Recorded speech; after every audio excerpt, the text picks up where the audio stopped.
मेरे प्रिय भाई और बहनों, बाइबल में हमें बहुत सारी शिक्षाएं मिलती हैं। कुछ दिन पहले वचन पढ़ते समय मुझे विधि विवरण ग्रंथ के अध्याय 30 उसके वाक्य 19 को पढ़ने का मौका मिला और उस वचन ने मुझे स्पर्श किया।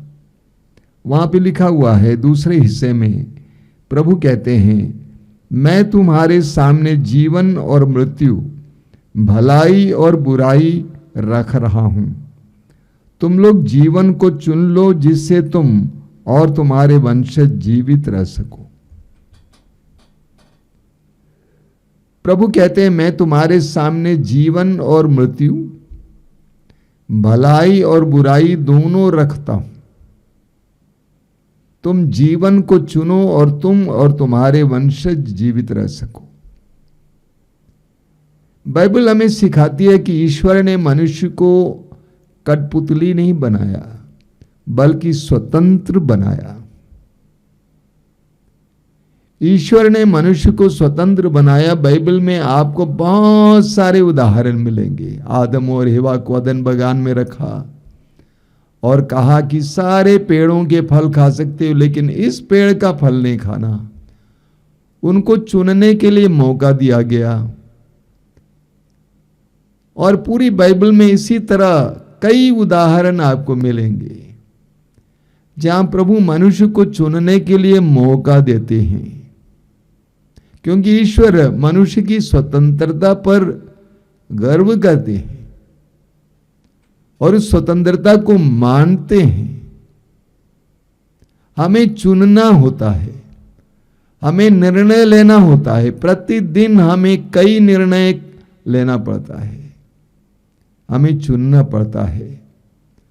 और हम जानते हैं कि हमारा कल आज के निर्णय पर निर्भर है। कई लोग सोचते नहीं इन सारी बातों के बारे में। आपका कल आज के निर्णय पर निर्भर है। अगर आप सही निर्णय लेंगे तो सुख और सफलता आपके हाथ में आ जाएगी। अगर आप गलत निर्णय लेंगे तो आपके जीवन में दुख और विफलताएं आ जाएंगी। तो हमें सही निर्णय लेने की आवश्यकता है। कुछ दिन पहले एक परिवार की मां ने कहा, जवान है, उसकी बेटी की शादी हो गई।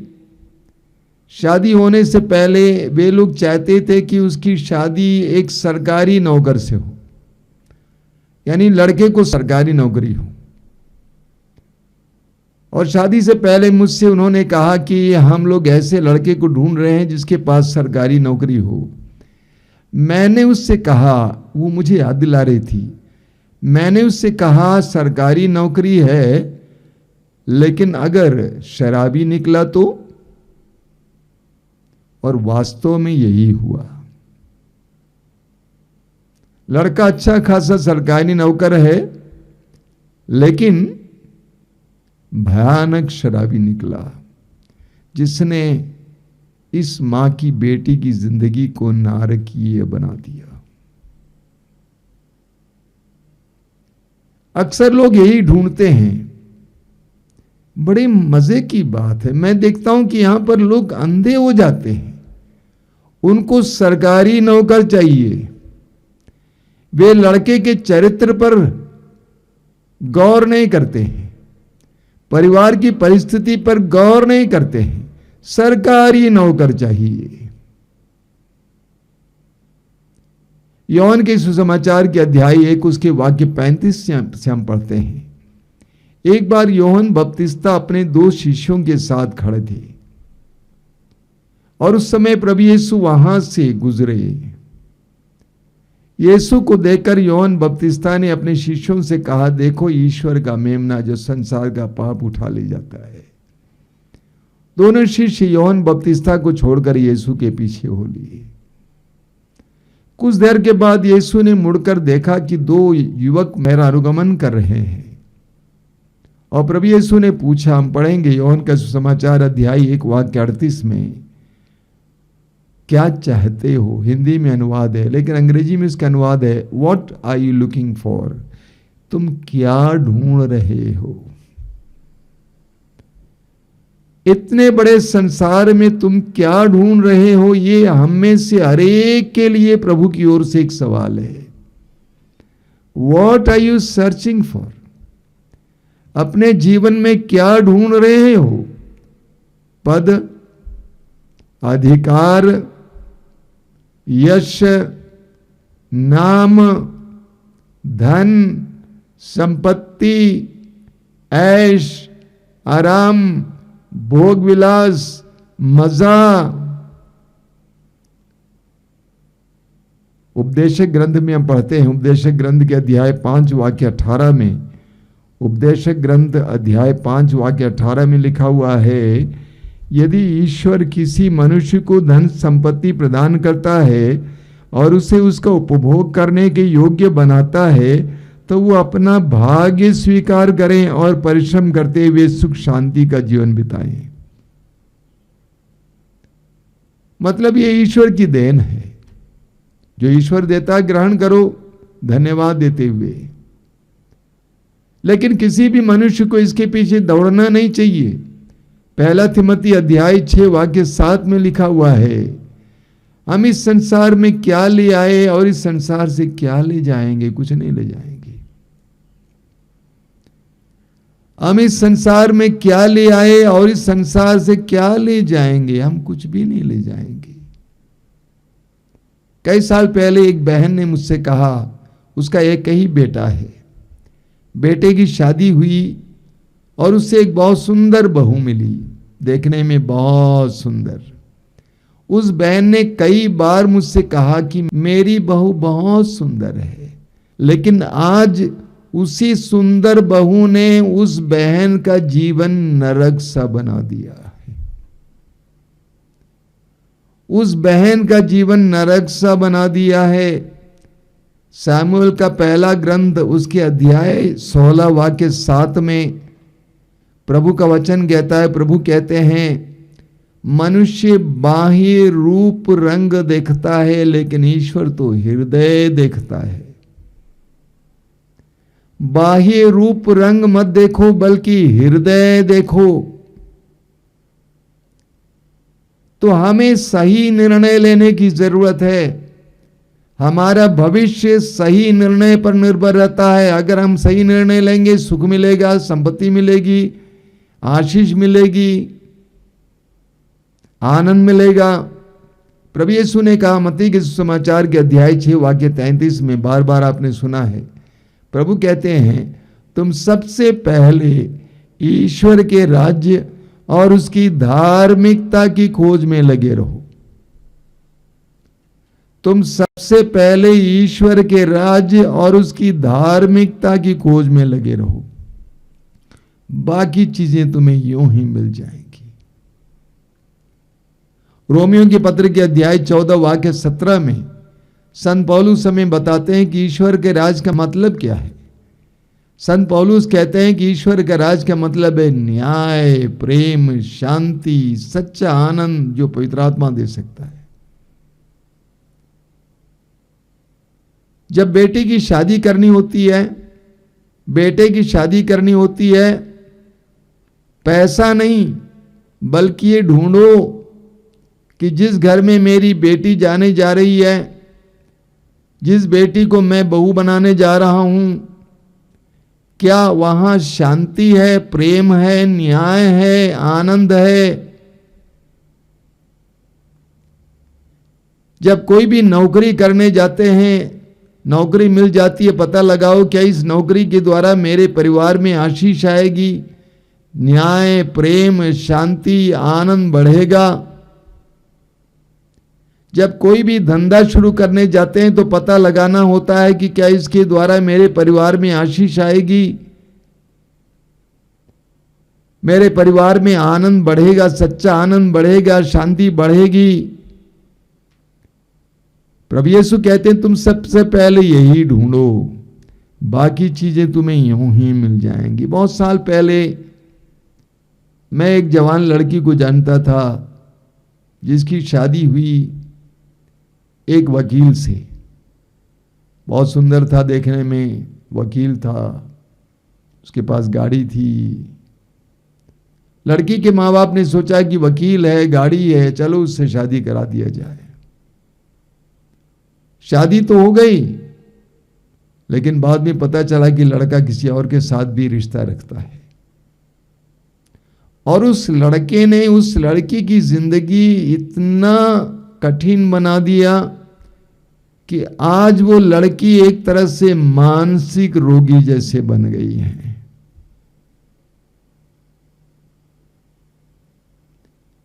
हमारे निर्णयों पर हमारा भविष्य निर्भर है। हमारे निर्णयों पर हमारा भविष्य निर्भर है। ईश्वर ने हमें बुद्धि दी है, हमें शक्ति दी है, ज्ञान दिया है, सोचने की शक्ति दी है ताकि हम सही निर्णय लें। कुछ दिन पहले करीब 55 साल के एक भाई ने मुझसे कहा, बड़े दुख के साथ, मुझे लगता है मैंने गलत जीवन साथी को चुना। जब दोनों का इतिहास मैं देखता हूं, मैं जानता हूं उनको अच्छी तरह से, दोनों को जानता हूं, मैंने भी अपने दिल में कहा, हां तुमने गलत चुना था। उसने सिर्फ बाह्य रूप रंग देखा और उसने गलत जीवन साथी चुना। आज उस जीवन साथी के द्वारा उसको प्रतिदिन दुख भोगना पड़ता है। सही निर्णय के द्वारा हमें सुख मिलता है। बारूक के ग्रंथ के अध्याय 3 वाक्य 13 में वचन कहता है, यदि तुम ईश्वर के मार्ग पर चले होते तो तुम सदा के लिए शांति का जीवन जीते। कितना सुंदर वचन है। यदि तुम ईश्वर के मार्ग पर चले होते तो तुम सदा के लिए शांति का जीवन जीते, लेकिन तुमने ऐसा किया नहीं। तुमने गलत मार्ग को अपनाया, तुमने स्वयं अपने मार्ग को निर्धारित किया, इसलिए आज तुम भोग रहे हो। कई वर्ष पहले एक बहुत बड़ी सभा चलाने के लिए गया हुआ था। एक जवान लड़का मेरे पीछे आया, कहा कि स्वामी जी 1 मिनट दीजिए मुझे। मैंने कहा बेटा अभी समय कम है, मुझे तैयारी करनी है। कहा कि 1 मिनट दीजिए ना, मैं अपना साक्ष्य सुनाना चाहता हूं। मैंने कहा ठीक है बोलिए। उसने कहा मैं 32 साल का हूं। 3-4 साल पहले तक मैं नशा खाता पीता था, लड़कियों के पीछे भागता था, घूमता था। एक बार आप यहां पे आए थे सत्संग देने के लिए, सभा देने के लिए। काफी बड़ी भीड़ थी, मैं एकदम पीछे खड़ा था। आप बहुत कम दिखाई देते थे, लेकिन आपकी आवाज सुनाई देती थी। मैं तटस्थ खड़ा था, मुझे कोई उम्मीद नहीं थी कि मेरे अंदर कुछ होने वाला है। लेकिन मैं आपसे कहता हूं कि उस सभा के बाद मेरा जीवन बदल गया। उसके बाद मैंने नशा खाना पीना बंद किया, लड़कियों के पीछे जाना बंद किया, मैं प्रार्थना करना शुरू किया। आज मैं 32 साल का हूं, मैं अपना ग्रेजुएशन करने जा रहा हूं। हालांकि मुझे उस समय करना चाहिए था, लेकिन मैंने सारा समय गंदगी में और बुराई में बिता दिया था। अभी मैं अपना ग्रेजुएशन करने जा रहा हूं 32 साल की उम्र में। आपने रॉकेट देखा होगा, रॉकेट के बारे में पढ़ा होगा। रॉकेट भेजा जाता है उपग्रहों में। जब रॉकेट भेजा जाता है तो उसको सही दिशा में भेजा जाता है, एकदम सटीक। अगर जरा भी टेढ़ा हो गया, 0.00001 डिग्री भी अगर वो टेढ़ा हुआ तो उपग्रह के यहां पहुंचते पहुंचते वह उपग्रह से बहुत दूर पहुंच जाएगा। यही हमारे जीवन के बारे में भी है। हम उत्पत्ति ग्रंथ में आदम और एवा के बारे में पढ़ते हैं। आदम और एवा को ईश्वर ने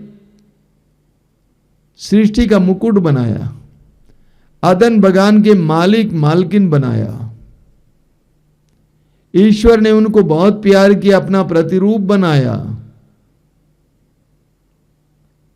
लेकिन ईश्वर ने जो आज्ञा दी उस आज्ञा का उन्होंने भंग किया। नतीजा क्या हुआ? वे अर्धनग्न अवस्था में उस बगान से बाहर किए गए, एक गलत निर्णय के कारण। कुछ लोग सोचते हैं कि एक गलत निर्णय से क्या होता है। एक गलत निर्णय के कारण वे बादन बगान से बाहर किए गए। इस्यास नबी के ग्रंथ के अध्याय 48 वाक्य 18 में लिखा हुआ है, यदि तुमने मेरी आज्ञाओं का पालन किया होता तो तुम्हारी सुख शांति नदी की तरह उमड़ती रहती। प्रभु कहते हैं यदि तुमने मेरी आज्ञाओं का पालन किया होता, मेरी सलाह का पालन किया होता, मेरी शिक्षाओं का पालन किया होता तो तुम्हारी सुख शांति नदी की तरह उमड़ती रहती। हमें सलाह लेना सीखना होगा। कई लोग सलाह नहीं लेते हैं बल्कि मनमाना काम करते हैं। कुछ दिन पहले एक परिवार मेरे कमरे में आया था। अंत में उसमें से एक नारी ने कहा कि मैं अकेले में बात करना चाहती हूं। सभी बाहर गए, वो अकेले बैठी हुई थी। शादीशुदा हैं, बच्चे हैं, करीब 35-40 साल की औरत।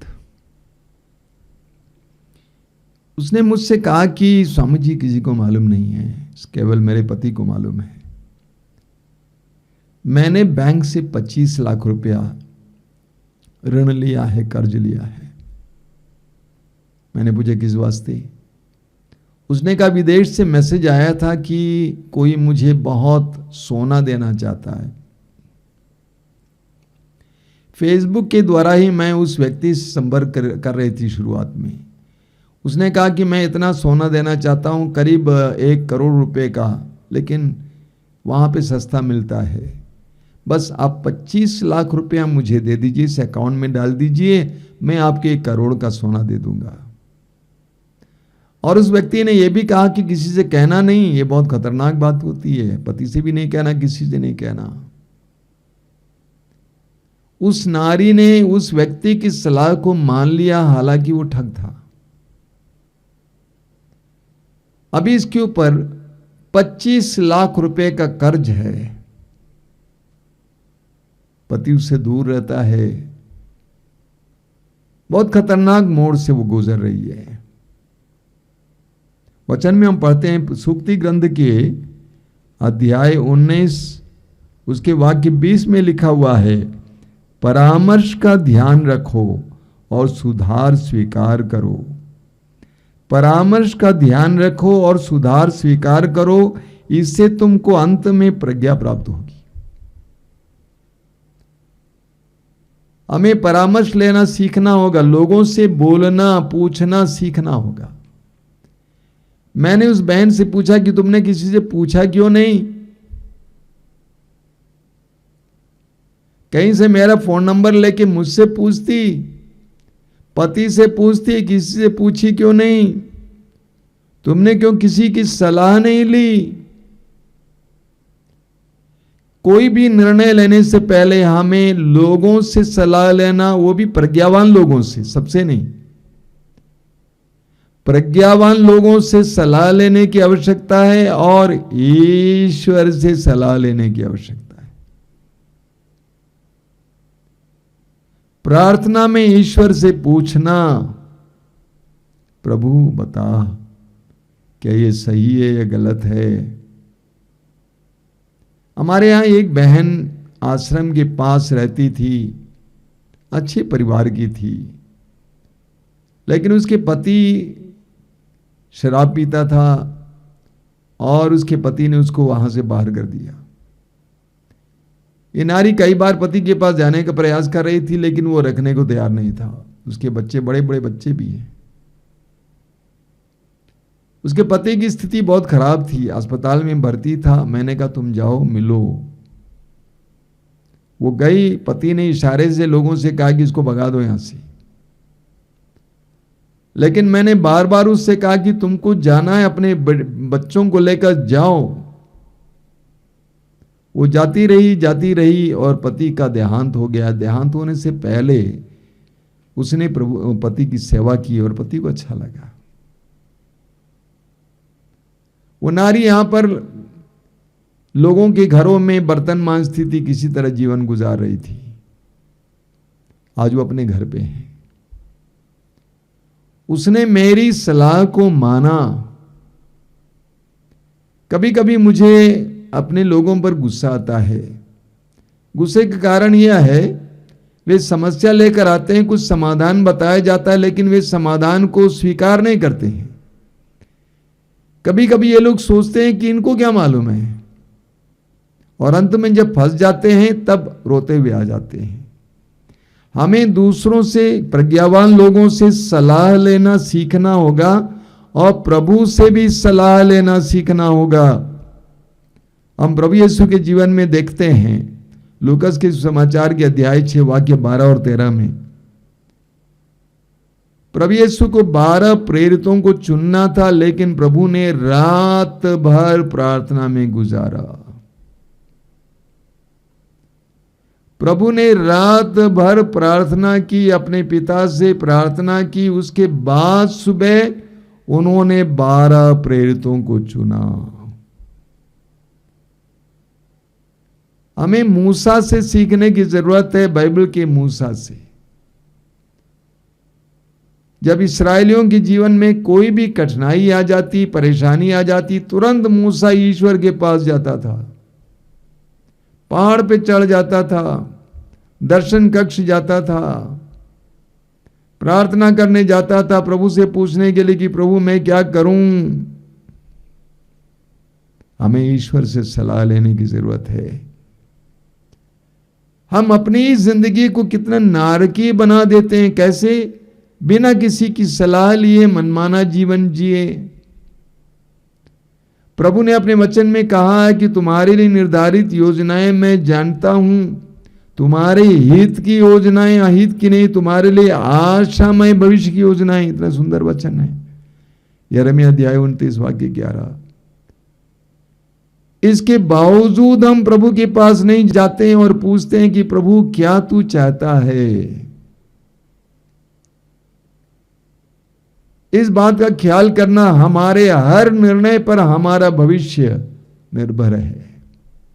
इसलिए हमें प्रार्थना में और लोगों की सलाह के द्वारा ही निर्णय लेना चाहिए। इस आश्रम में जो कुछ होता है,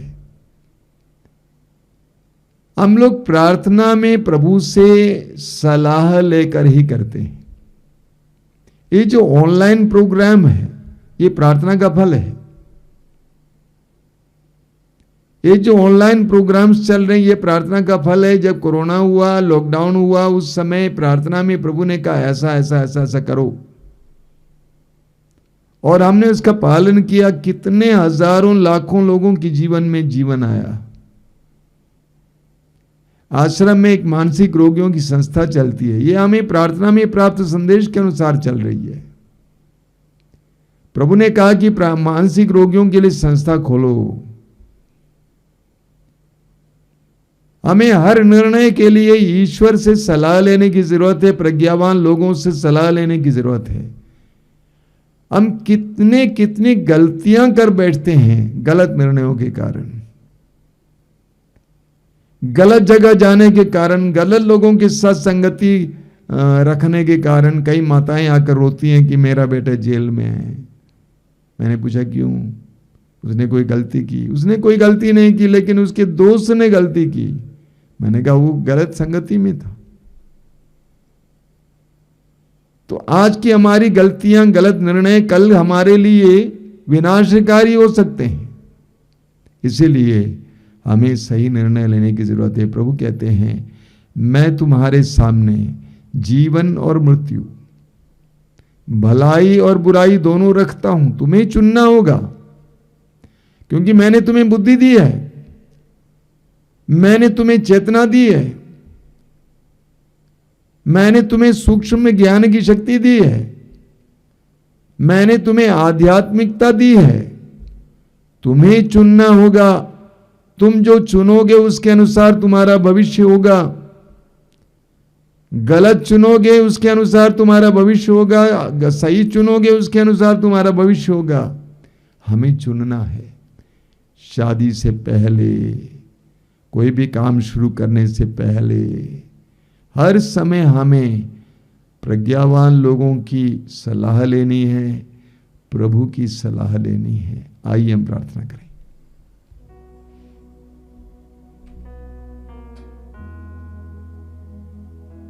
धन्यवाद देते हैं प्रभु इस समय के लिए, इस सुंदर समय के लिए। तेरे पवित्र वचनों के लिए धन्यवाद देते हैं। हमें प्रज्ञा का वरदान दीजिए कि हम सही चुने। हमें नम्रता का वरदान दीजिए कि हम दूसरों की सलाह लें। हमें तुझ पर विश्वास और भरोसे का वरदान दीजिए ताकि हम तुझसे पूछें। हमें इस बात का एहसास करा दीजिए कि हम मनुष्य हैं, हम तेरे द्वारा बनाए गए हैं। हमारे पास जो कुछ वो तेरा दिया हुआ है, इसलिए तेरी ओर अपनी आंखें उठाने के लिए कृपा दीजिए यीशु।